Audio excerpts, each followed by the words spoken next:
말씀 보겠습니다. 잠언 18장 16절 말씀입니다. 같이 읽겠습니다. 사람의 선물은 그의 길을 넓게 하며 또 존귀한 자 앞으로 그를 인도하느니라. 아멘. 잠언 18장 16절 손을 내밀어 선물을 베푸는 삶이라는 제목으로 함께 말씀 보도록 하겠습니다. 신자는 이웃에게 선물하기를 기뻐하는 자입니다. 자신보다 더 연약한 자를 돌아보고 그들을 유익하게 하기 위해 애쓰며 살아가는 거죠. 왜요? 이것이 주님을 따라가는 길임을 잘 알기 때문입니다. 오늘 본문을 통해서 이에 대해 함께 살펴보도록 하겠습니다. 오늘 잠언 기자는 사람의 선물은 그의 길을 넓게 하며 또 존귀한 자 앞으로 그를 인도한다고 말합니다. 이것을 타번역본에서는 선물을 주는 자는 그 앞길이 열려서 중요한 사람 앞으로 나아가게 될 것이다 라고 번역하고 있습니다.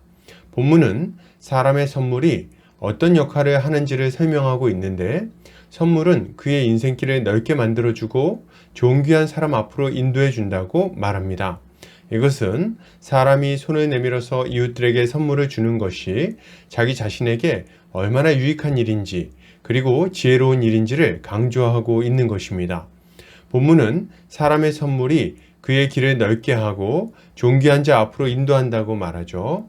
이웃들에게 선물을 주기를 좋아할 때 이런 형통한 삶이 기다리고 있다고 말하는 것입니다. 이때 본문에서 말하는 선물은 뇌물과는 근본적으로 다른 것입니다. 뇌물은 자기의 이익을 목적으로 누군가에게 이득을 주는 것을 의미합니다. 그렇기 때문에 뇌물을 주는 상대도 나보다 힘이 있거나 나에게 이득을 줄 수 있는 위치에 있는 사람뿐이죠. 돈을 들여서 자신보다 더 돈이 많은 사람을 섬기는 것입니다. 왜요? 그가 나에게 뭔가 더 좋은 것을 줄 것이라고 기대하기 때문입니다. 그러나 선물은 그렇지 않아요. 일단 선물은 이득을 얻기 위한 목적으로 주는 것이 아닙니다. 선물은 자신의 유익이 아니라 상대방의 유익을 구하는 거예요. 그렇기에 선물을 주는 대상에도 제한이 없습니다. 선물을 받기 위한 자격이 필요 없다는 말입니다. 그런 의미에서 선물을 주는 것은 이웃사랑의 실천적인 모습이라고 할 수 있는 거죠. 그런데 본문은 재밌게도 이렇게 선물을 하면서 살아가면 그의 길이 넓게 열릴 것이라고 말합니다.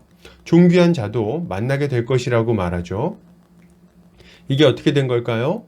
사실 선물을 하기 위해서는 돈도 써야 하고 시간과 노력도 들여야 합니다. 돌려받을 것을 기대하지 않고 주는 것이기에 선물로 인한 직접적인 이득도 없는 것 같습니다. 가난한 과부와 힘없는 고아, 다시는 만나지 못할 나그네 같은 사람들에게 선물을 하는데 무슨 이득이 있겠냐는 거죠. 그런데 실제로는 이해 못할 형통함이 따라오게 되는 것입니다. 왜요? 도움받은 사람들이 형편이 좋아져서 되갚는 걸까요? 아닙니다. 그런 게 아니죠. 이것은 그들을 대신해서 갚아주시는 분이 있기 때문에 가능한 일입니다. 고아들의 아버지, 과부들의 변호자가 되시는 하나님 아버지께서 그의 자녀들에게 손 내미는 자들을 기억하시고 갚아주신다는 말입니다. 그래서 주님은 잔치를 배설하거든 부한 자들을 청하지 말고 가난한 자들과 몸 불편한 자들과 저는 자들과 맹인들을 청하라고 말씀하십니다. 왜요? 그들에게 갚을 것이 없으므로 하늘 아버지께서 대신 갚아주실 것이라고 말씀하시는 것입니다. 그러므로 여러분, 이것을 생각할 때 우리는 어떤 삶을 살아야 되겠습니까? 우리는 손을 열어서 이웃에게 좋은 것을 베푸는 일에 힘써야 되겠습니다. 우리가 먼저 하나님께 값없이 선물을 받고 구원받은 자들이기 때문입니다. 인색하게 굴지 않아야 돼요. 나에게 돌려줄 것이 없는 사람에게는 함부로 대하고 나에게 이득을 줄 수 있는 사람에게만 선물을 주는 삶을 끝내야 됩니다. 이것은 불순종의 자녀로서 하나님의 진노 가운데 살아가던 지난날의 어리석은 모습입니다. 그런 삶의 마지막은 하나님의 심판이었음을 기억해야 하는 것입니다.